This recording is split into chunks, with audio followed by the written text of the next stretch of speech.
What is going on, guys? Chris here at D&C Designs. Today we are going to be installing our Lucid VSL JK series on our JK. We're going to go over everything in the kit, all the installation, but mainly we're going to be talking about how to remove your factory housing and how to install the new Lucid VSL series JK housing. Let's get started. We do want to note that the JK series lights are unpainted and they need to be painted to protect them from the UV rays. A lot of people will wrap these lights. Some people will go to your local paint shop and have them paint color matched, or you can pick up a small can, for example, of Duplicolor, and they do provide a factory paint match for this Jeep. We already have our passenger side installed on our JK, but everything included in the kit will consist of 2 housings, left and a right. It'll consist of 2 sealed lights. These are also a left and the right, depending on which way the logo faces. And on the housings will include 2 bezels. This will go on for the final install. Lastly, we have our hardware kit. The kit includes 20 screws and 2 Christmas tree snap tabs. This will help us install the light on our JK. We're going to start by removing both windshield wipers using a 13mm socket. Once these are removed, use a T30 Torx bit and remove all 4 screws on the top cowl. Remove the cowl, and once the top cowl is removed, use a 10mm socket to remove 2 screws on each side of the side cowls. Okay, this is going to be the hardest part of the entire installation. Now that we have all the hardware on the side removed and all the hardware on the center cowl removed, we're going to go ahead and lift the hood up and then bend the side cowl back nice and slow, not bending the side fender. This will give us access to the 3 spot welds that we're going to have to drill out. Let's go ahead and get at it. Bend it nice and slow. You can see how it slowly wants to bend the fender. Just keep some down pressure on the fender. Peel the panel back. Try to bend on the side here, bending this panel back. And this will give us access to these spot welds. If we do bend the fender lip a little bit, that's okay. We can always push it back down. Bend it far enough back to where we have access to the spot welds here. We'll go ahead and drill those out. Now you can clearly see the 4 spot welds. 1, 2, 3, and 4 in the back there.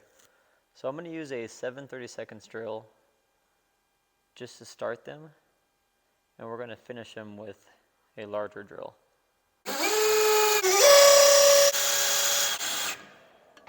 We used a 7/32 drill just to start the holes, and now we're using a 7/16 drill to go ahead and drill them out. We only want to drill through the first panel, not through the second panel, because we're going to have to drill our future holes with that 7/32 drill to mount the new cowl onto our fender. So go ahead and take your time drilling. Just drill through the top. That's why I'm using a larger bit, larger than the spot welds. So I'm just drilling through the top of each spot weld, all 4 of them, and then we're going to go ahead and start prying this piece off, and then we'll...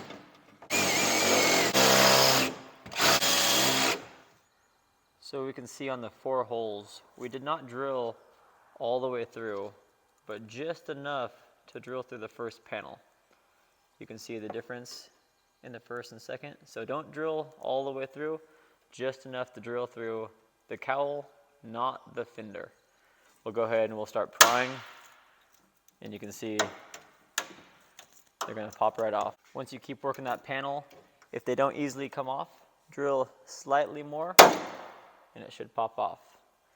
You can see on there, just drill through the tops and the bottoms will slide off. I'm going to use a small file just to get some of the high spots off that the drill bit might create some sharp edges, so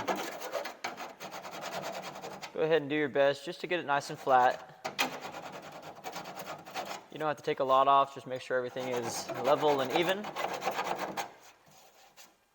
And then what we can also do is if there is any bending, just go ahead, bend the panel, make sure that it's nice and flat on the top there. This way our new cowl is not sitting crooked or lopsided. Everything sits nice and smooth, and we'll go ahead and get that new panel installed. At this point, we're going to go ahead and remove the factory nutsert clips off our JK part. They just slide right off. And we're going to reinsert them on our new plastic JK part. Slide them right in.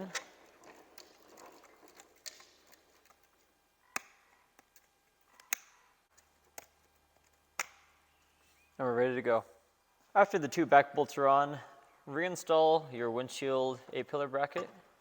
And again, this is only for alignment purposes. Just put 2 or 3 bolts on, just to make sure everything lines up right when we drill our 2 bottom holes out. Make sure that this is sandwiched between this alignment piece. Go ahead and tighten these down. We're just getting these snug. They don't have to be tight. What all this is doing for us is it's setting our piece in place to where we know our hardware fits. Now we can go ahead, we can adjust the front of it, whether we need to move it out or back, hold it, and then we can mark on the inside to drill our 2 holes on the very bottom. Once you have your side cowl mounted and you're ready to mark the holes that need to be drilled, you can either use a scribe or you can use an old pencil and shorten it. This helps to reach back and scribe or mark the holes where they need to be drilled. After you have your 2 holes marked, use a 15/64 drill bit to drill the holes. We recommend that you put the light in last.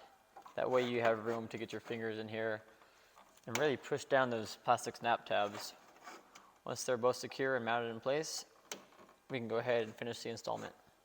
Once your housing is installed, it's time to install the light. Make sure you have the right light for the right side. Match the logo inside the lens to the logo on the plastic housing. Once this is determined, take your light, slide it in the back, and backload this light. Use the bezel in the kit to complete the front, and use the 10 screws in the kit to install the light in the back.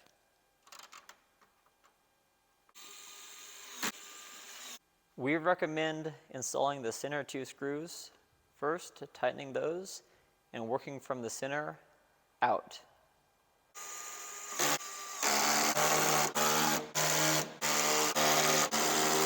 Once all 10 screws are secured and installed, make sure that you see a positive compression of the inner gasket. This will secure the light from any moisture or any water entering the unit. Don't be afraid to tighten these screws up pretty tight. As far as the wiring on this light, it's as simple or basic as any light bar you would get online. The ground wire will be the black wire. This will go to the negative terminal on the battery or any ground post on your vehicle. The white wire is for your off-road light. This will go to the positive 12 volts on your switch or any universal switch you have in your Jeep. And then the green wire is for your amber blinker. This can be wired as a steady amber light if you have it on a switch, or it can be wired into your blinker using a T-tap or crimps. This will get directly wired into that blinker wire and it will run with the module for your blinker. Hey guys, thanks for watching. That concludes the install of our JK series Lucid VSL lights. If you have any more questions, feel free to reach out to us at dncdesigns.net. Also contact us at sales@dncdesigns.net. Be safe out there on the trail, guys. Light up the night. We'll see y'all out there.